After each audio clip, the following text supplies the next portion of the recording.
حضرت مالک بن دینار فرماتے ہیں میں توبہ کرنے سے پہلے بہت بڑا شرابی تھا، میری 2 سال کی بیٹی تھی، میں شراب پینے لگتا تھا تو میری شراب گرا دیتی تھی، کہتی ابا میں تجھے گناہ نہیں کرنے دوں گی۔ 2 سال کی بیٹی، فرماتے میری بد نصیبی دیکھو میری بیٹی فوت ہو گئی۔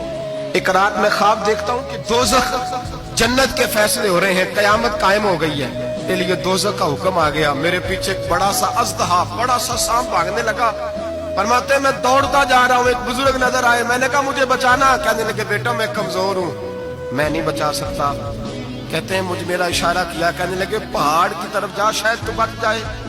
کہتے ہیں میں پہاڑ کی طرف جا رہا تھا تو وہاں سے بیٹی آ رہی تھی، میری بیٹی دوڑتی آئی، میری گود میں بیٹھی اور ازدے سے کہنے لگی دفع ہو جا، تو میرے ابو کو نہیں جلا سکتا۔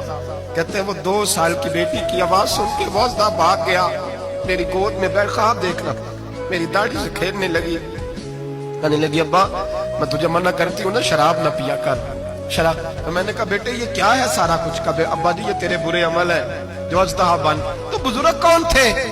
کہنے لگے بیٹے ابا جی وہ آپ کا نیک عمل ہے پر وہ کمزور بڑا تھا، آپ کو بچا نہیں سکا، ابا جی بس کر دیں بس کر دیں، اب آپ برے کام نہ کریں، آپ توبہ کر لیں، جو پچھلے گناہ ہو گئے میں اللہ کی بارگاہ میں سفارش کروں گی، رب آپ کے معاف کر دے گا۔ مالک بن دینار فرماتے ہیں میری آنکھ کھلی تو میں پکی توبہ کر گیا۔ بیٹیاں تو بخشوانے آئی ہیں دنیا میں، بخشوانے، اور یہاں لوگ فخر کرتے ہیں، فخر سے بتاتے ہیں، کہتے ہیں میرے بیٹے کے 15 رشتے ہیں، شاید مجھے قرآن دازی کرنی پڑے، شرم کر، حیا کر، لوگیوں کی بیٹیوں کے بارے میں اس طرح کے انداز اختیار کرتا ہے، تو گناہ کرتا ہے پھر اس پر تو پھولتا نہیں سماتا، اور تو پھر تجھے حیا نہیں آتی۔ لوگ ٹیس کرتے ہیں، میں نے دیکھا ہے، ان کے بھائی کو تکلیف دیتے ہیں، ان کے باپ کو تکلیف دیتے ہیں، اذیت پہنچاتے ہیں۔ ڈرنا چاہیے، گناہ کرتے ہو پھر فخر بھی کرتے ہو، شرم آنی چاہیے۔